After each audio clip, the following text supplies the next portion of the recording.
Say compelled you to make this pilgrimage of sorts to this particular nook of the great borough of Brooklyn? Growing up as a kid in the 90s, from LA, you grew up on hip-hop music, right? You grew up on rap. And I just always thought of New York, and I always thought about a mural. I always just saw murals in my head. I always saw like Biggie or Big Pun or Big L. I think about Biggie, he was 25 years old when he died. I'm 25 years old, and I can only imagine he lived in many ways such a full life and left it so early, you know? He's like an older brother to 90s kids, you know? He's a voice, a mindset, a character that was in the heads of so many 90s kids. Now, would you say a significant part of his overall persona does have parallels with the fact that he died at such a young age? Would you say he does have some parallels as far as his overall persona with the samurai, as far as living his life as though he's already dead? Absolutely. I mean, like his albums, what was his first album? Like Ready to Die or Life After Death. Like, you know, he played with those themes so intimately. And as you know, the samurais was all about living your day as if it was the last. You know, not only in the terms of courage to output and ferociousness with which to live life, but also even in your manner and how sharp you look, because if you died you wanted to at least leave a pretty corpse in a sense. But absolutely, I look at guys like this and you know, Biggie, Tupac, and the early hip-hop. I look at it as a continuation of this kind of samurai warrior culture that's existed since we were in the cave. And that's just one modern echo of that. For sure.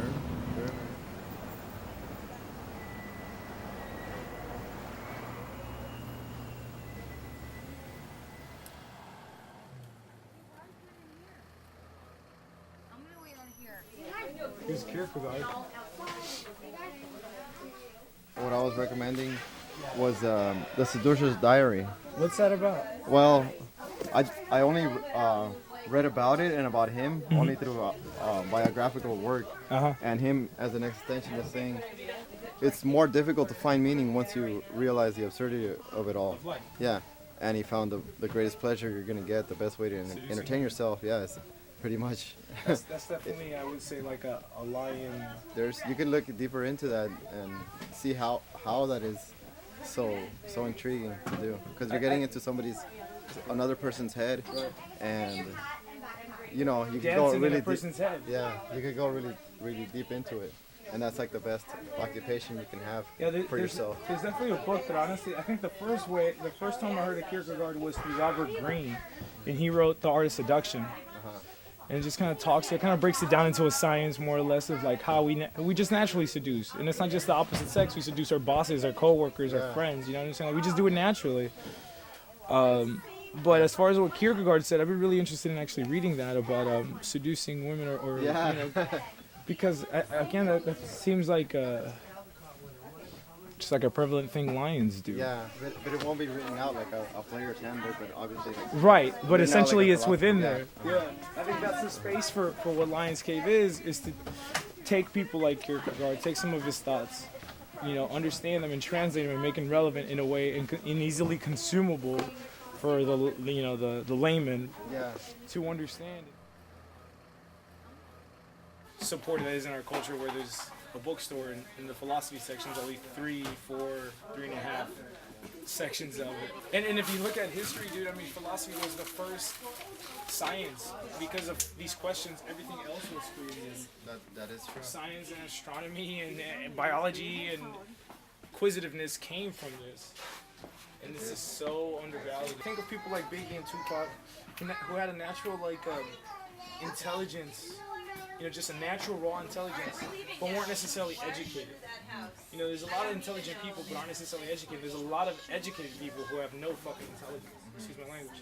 To be honest with you, I have to credit Tupac in my life personally as a kid, because I grew up in Inglewood. I grew up in the hood, and I had a very limited frame of thinking. But Tupac would mention Machiavelli. And I don't even know if Tupac really understood Machiavelli, but he would mention it. He would mention Machiavelli all the time.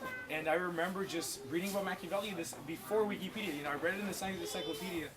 And I remember the quote of Machiavelli that was referenced, initially was, "Is it better to be feared or loved?" And obviously Machiavelli said, well, ideally you want both, but if you had to choose one, you'd rather have fear. But anyways, Tupac mentioning Machiavelli led me to find Machiavelli. In 10th grade, I read Machiavelli. And actually, the first time I tried reading it, it was just too much. I couldn't read it. It was just too hard to understand. But I finally finished it a year later. But then that led me to everything else. That opened the whole world to me. That led me to Sun Tzu.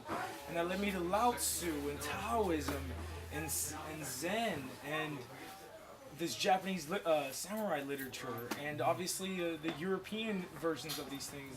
Obviously Socrates and Aristotle and Plato and von Clausewitz. It just opened up the whole world. All because Tupac kept mentioning Machiavelli. So I like to think of Lionscave keeps mentioning Kierkegaard or Aesop or whoever we mention. There will be kids, there will be people exposed to it. Their natural inquisitiveness will lead them to type in and search and who is Kierkegaard, and it just again opens a whole other world to them that didn't exist.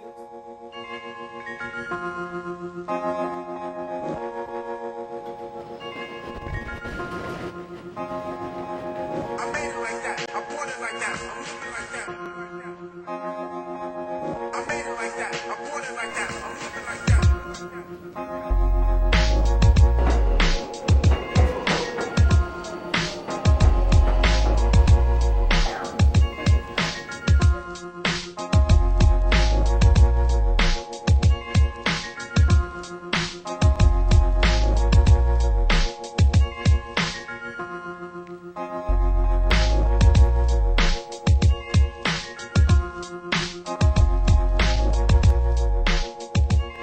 I never try to be one of the crowd. There's people within the crowd that are special and are in a sense kind of leaders. And those are the people that I try to reach out to and be friends with. I don't care if every single person on the street knows Lionscave or knows me, but I care if the right person, the leader, the guy who maybe leads the pack or kind of sets the tone for conversations, knows about Lionscave. And I think Lionscave is nothing new. I think all I've really done with Lionscave is put a brand to it. I just kind of put a flag, but it's been on the tip of everybody's mouths. I think it's something we talk about, we touch on every day. It's thoughts we think every day. All I've done is kind of gather them and put them in one space and put a name to it. But that's how I would say it. I think a lion would know a lion and they would recognize a lion and you kind of nod your head, and that's how it will happen. People will see the brand, people will see the company, they'll see the content, and they'll recognize what it is and they'll share it with the right people. And again, and if the leaders of the pack see it, then obviously everyone else is gonna get touched by that light. I don't see like this big, massive campaign or nothing like that. I just kind of see some kind of organic, we're walking down the street, you know who's a lion. You recognize as you're walking down the street, you know who's real, you know who's not, you know who's scared, you know who's not. And you kind of look at each other, you kind of nod at each other in that recognition. Kind of like namaste, the divine in me sees the divine in you. The lion in me sees the lion in you, and that's how I would see it. That's our campaign.